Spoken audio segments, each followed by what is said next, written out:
business punya account bank di mana-mana bank je, Maybank ke ataupun sebagainya. So sekiranya tuan-puan ada penyata keuangan daripada bank, sebenarnya itu lagi mengukuhkan tuan-puan untuk mendapat loan ataupun grant daripada pihak-pihak tertentu lah. So kalau yang belum daftar lagi bank untuk syarikat punya ni, company punya ni, so kena daftar. Okey, kedudukan aliran tunai, so positif adalah lebihan ataupun lebihan pendapatan ataupun lebihan kurangan pembelanjaan. Okey, so itu adalah positif, dan sekiranya negatif ataupun defisit, dia lebihan pendapatan dan kurangan pembelanjaan lebih daripada pendapatan lah. Pembelanjaan lebih daripada pendapatan ataupun pendapatan kurang daripada pembelanjaan. Kalau equilibrium, so dia adalah sama je. Okey, ada soalan ke? Perlu ke simpan semua resit setiap transaksi kewangan? Yes, perlu simpan resit untuk setiap transaksi kewangan. So tempoh simpanannya adalah ni saya bagi tahu untuk perniagaan kecil. Perniagaan kecil maksimum simpanan resit tu adalah ataupun sekiranya tuan-puan mendaftar sebagai enterprise, so tuan-puan perlu simpan resit tu maksimumnya saya syorkan adalah 2 tahun sahaja. Tapi sekiranya tuan-puan daftar sebagai syarikat, tuan-puan perlu simpan sehingga 7 tahun. So 7 tahun tu maksimum untuk tuan-puan simpan lah. Supaya nanti sebab benda ni nanti akan dicek ataupun bila kita buat audit, dia akan cek balik untuk yang sebelum-sebelum ni. So untuk yang seni berhad, dia boleh ni lah. Okey. Keperluan ataupun kehendak. So keperluan adalah kepentingan asas. Ni, so kehendak pun ni, saya tak ada ni pun, apa, benda ni tak perlu nak ni pun.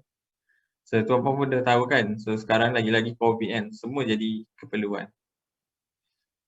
Okey, 4 cara atasi aliran tunai negatif. So kurangkan pembelanjaan, tingkatkan pendapatan, gunakan tabung dan juga buat pinjaman lah. So pinjaman ni adalah pilihan keempat. So apa yang tuan-puan perlu buat yang pertama sekali yang ni, kurangkan pembelanjaan, tingkatkan pendapatan.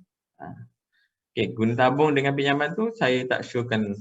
So kalau boleh buat yang nombor 1 dan nombor 2, baru boleh pergi yang nombor 3. So tu adalah cara dia untuk atasi macam mana sekiranya negatif. Okey, jenis pembelanjaan, ni contoh je. So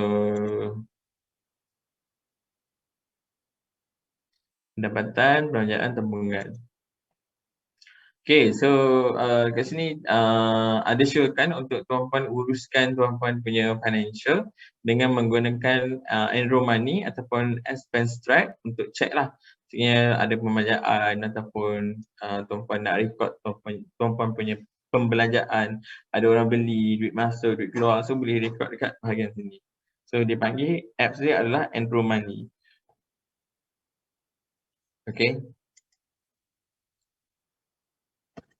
So sebenarnya ada apps yang lain juga seperti Wave with apps untuk record tuan-puan punya pembelanjaan dan juga duit masuk juga. So dia ada juga untuk bahagian check receipt apa semua-semua tu. Tetapi untuk buat masa sekarang ni dia dah tak available lagi lah. Bukan tak available, maksudnya tidak, dia dah nak bertukar kepada, dia hanya untuk apa ni, negeri ataupun negara US sahaja. Kalau dulu kita boleh guna sekali, so sekarang dah tak boleh lah. Okay, so yang seterusnya adalah budgeting dan juga projection. So budget dan juga projection, so dekat sini budget lah, maksud budget kat sini adalah estimate ataupun anggarkan berapa kos, berapa keuntungan dan juga apa yang source yang diperlukan ataupun sumber yang diperlukan dalam tempoh tertentu lah. So itu adalah budget. So projection adalah dia akan forecast ataupun dia akan ramalkan apa yang berlaku untuk expenses ataupun pembayaran dan juga keuntungan pada masa hadapan. So, kita punya bisnes lah. So sebenarnya untuk tuan-puan punya bisnes boleh lakukan kedua-dua inilah. Bajet berapa, contohnya bulan ni untuk pembiayaan bajet berapa. So hanya setakat tu sahaja yang kita boleh guna. Dan selepas dapat bajet, so kita dah boleh buat untuk projection. So boleh dah target lah. Maksudnya contoh tahun depan nak capai sales berapa, projection. Dan juga sekiranya revenue berapa dan juga expense berapakah pembelanjaannya. Okay. Okay. Right. So ini contoh projection. So tahun pertama, tahun kedua, tahun ketiga, hinggalah tahun kelima. So dia akan ada gross margin punya ni penambahan. Setiap tahun dia akan bertambah. Contohlah kalau kat sini dia buat 55% setiap tahun. So dia akan bertambah setiap tahun berapa. Dan cost sale-nya adalah ni cost dia, berapa yang dia gunakan dan gross margin dia berapa. Okay. So ni secara inilah projection ataupun dalam RP. Tapi kat sini kita tak buat RP apa-apa. So just untuk awareness kan tuan-puan lah. Oh, sorry. Okey, seterusnya kita akan pergi kepada saya laju sikit sebab apa? Sebab yang matlamat utama adalah Shopee dengan Lazada. Yang ni adalah hanya untuk tambahan saja. Seterusnya kita pergi pada grant ataupun grant dan juga financing ataupun kewangan. So dia akan ada kat sini. Yang pertama sekali startup enterprise and service sectors ataupun dipanggil soft loan scheme for sector ataupun SLSS. Okay. So antaranya adalah capex and working capital with interest 4% per annum for SMEs dan juga not exceed lebih pada 5 juta. So ni antara syaratnya. Spesifikasi dia adalah integrate company under companies akta punya 1995. So company register under register of business dan sebagainya lah. So yang kedua adalah soft loans for SMEs ataupun SLSME untuk startup punya company ataupun company yang dah ada. Include for support fixed asset and working capital. Inilah antaranya. So tuan-puan boleh tengok. Okay. Ini antara syaratnya lah. So ada juga untuk TUS, itu tabung usahawan siswaza. Dia graduate entrepreneur scheme punya ni is provide loans to fresh entrepreneurs to keep within ni lah. So saya rasa yang ni Andemara punya grant dan juga loan. I think kalau tak silap.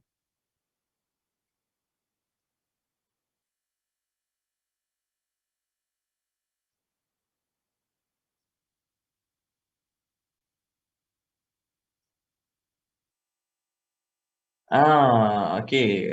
Ada soalan daripada Tuan Rosman. Dia kata, ada ke pinjaman atau grant untuk mereka yang baru nak mula perniagaan? Banyak yang dah cari. Semuanya pemegang SSM yang dah lebih 6 bulan dan ke atas. Ya, betul. Sangat-sangat betul. Sebenarnya untuk yang baru untuk berniaga, sebenarnya susah sikit bank ataupun pihak agensi untuk bagi pinjaman lah.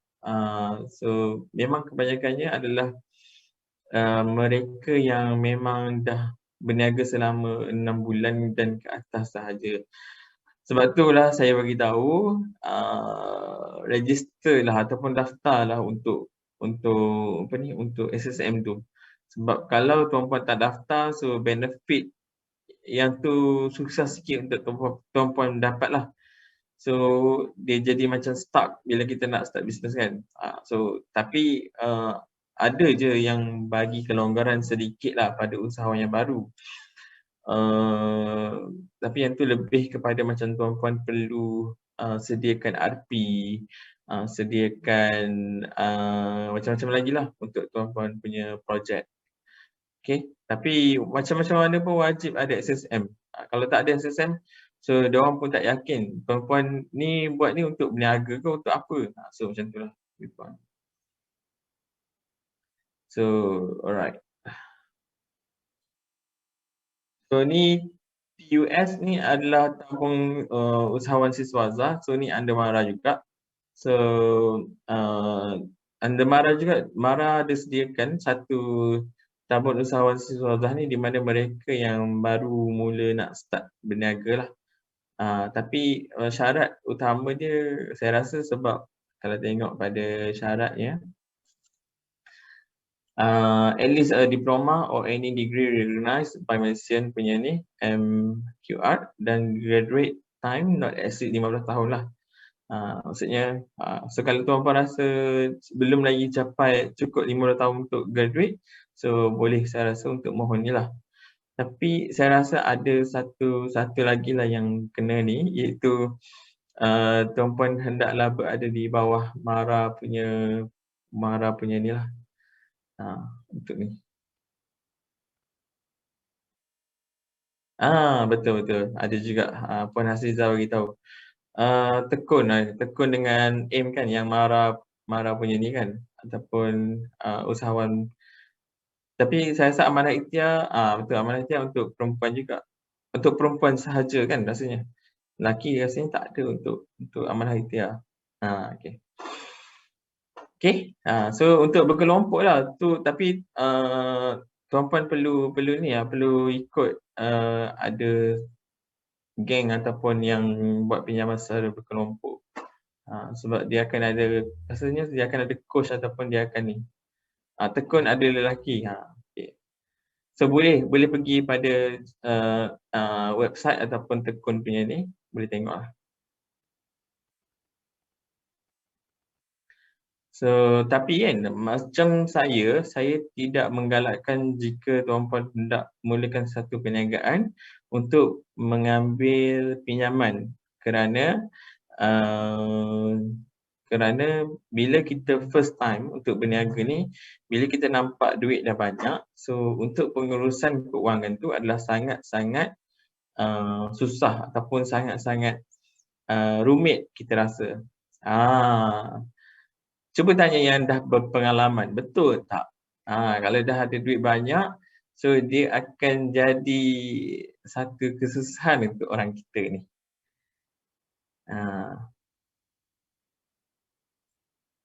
So kadang-kadang guna duit tu bukan untuk berniaga juga. Guna duit tu untuk apa? Untuk bayar hutang lain dan sebagainya. So jadi hutang, bayar hutang. Jadi macam kurang pendapatan, jadi defisit. Betul, kena pandai manage keuangan. Okay, sebab dalam report keuangan kita boleh je tulis kan. Macam contoh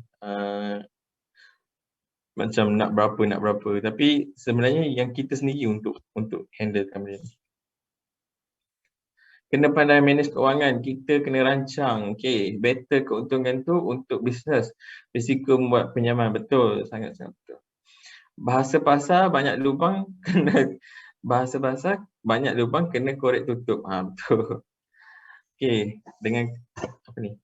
Sambungan dia. Okay. Better keuntungan itu untuk bisnes. Risiko untuk buat pinjaman, betul. Dengan kad sekarang ini, bias. Belum cukup ilmu nak urus duit banyak, bahaya. Yes, sangat-sangat betul. Biar modal kecil dahulu, jangan buat pinjaman. Yes, saya tak galakkan juga sebenarnya buat pinjaman. Tapi kalau tuan-puan dapat geran, itu adalah bonus lah untuk tuan-puan sebab ada geran yang boleh, ada geran yang bayar balik, ada juga geran yang dibagi. Tapi tuan-puan perlu buat report pada setiap bulan.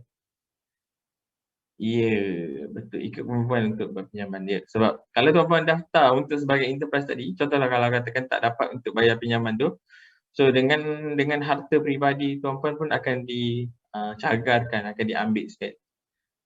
Itu yang kita tak nak sebenarnya. Okay, so sebab tu saya tak galakkan. Tapi saya hanya bagi tahu kat sini,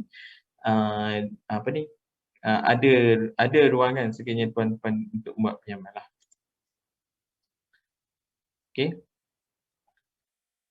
Okay, so skim pembayaran kontrak, so dia akan ada skim pembayaran rate ataupun spike. So ini ada MARA juga sebenarnya. Pembiayaan di bawah pada 50,000. So di antaranya adalah program usahawan lepas itu pendidikan MARA. So yang ni saya bagi tahu tadi. So sesiapa yang ataupun anak-anak, mungkin puan-puan mungkin lepasan institut daripada pendidikan MARA, tak kisah daripada KPTM, UniKL, apa lagi MARA, Giat MARA dan sebagainya. So dia akan ada satu program usahawan lepas institut lah.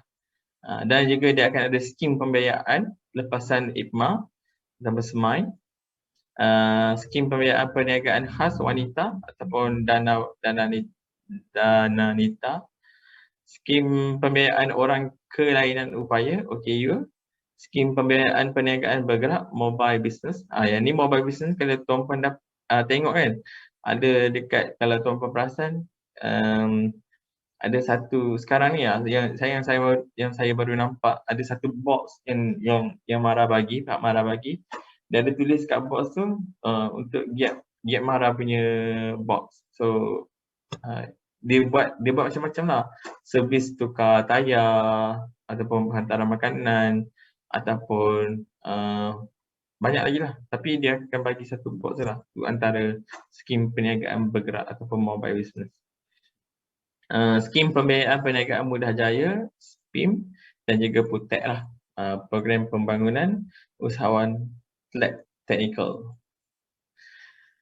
So pembiayaan lebih daripada 500,000 dan juga sehingga 5 juta. Itu skim pembiayaan perniagaan mudah jaya usahawan teknologi, program pembangunan ni. So ni antara yang boleh tengok lah. Okay. Alright. Kita dah habis slide untuk ni. So cepat juga saya. Saya ingatkan lambat juga. Okay. Saya cuba jawab dulu untuk ikut kemampuan untuk buat pinjaman. Okay, nak untung macam mana kalau modal nak berniaga pun tak ada? Okay. Pinjaman berkelompok bagi tekanan kalau dapat ahli slide. Betul? Selalu masalah bayaran, betul. So kita kena tampung balik kan untuk bayar dia orang punya ni. So Rosman tanya, nak untung macam mana kalau modal nak berniaga pun tak ada. Okay. Macam ni, dia ada beberapa few things yang tuan boleh cari. Yang pertama, kalau tuan-tuan perasan, kan sekarang kan kita boleh buat, betul, kita boleh buat dropship. Kita boleh buat dropship seperti join mana-mana bisnes dulu untuk kita kumpul modal untuk kita punya perniagaan sendiri. So daripada dropship tu, so tuan sebenarnya boleh belajar daripada situ untuk cara menjual terlebih dahulu untuk produk orang lain. So sebab apa produk orang lain ni mungkin dia dah buat marketing yang okey. Dia dah jalankan dia punya perniagaan, dia dah buat research R&D dengan dia punya produk dan sebagainya. Sebenarnya kita boleh tweak ataupun curi ilmu sedikit dekat dalam kita punya agent ataupun jadi sebagai agent ataupun dropship tu. So tu adalah salah satunya lah. Dan yang kedua sekiranya tuan ada skill ataupun tuan ada kemahiran untuk membuat something ataupun sesuatu, so boleh adakan kemahiran tu untuk tukar kepada satu pendapatan lah. Iaitu kadang-kadang modalnya tidak sampai terlalu besar sangat, hanyalah sedikit sahaja. Macam mana saya modal niaga dari 150. Tengok tu. Saya masak dan jual makanan di rumah. Okay, so maksud kat sini dia ada skill untuk memasak dan juga dia ada skill untuk masak makanan yang sedap lah. So daripada niaga tu, hello, dengar tak? Hello? Dengar ke? Dengar.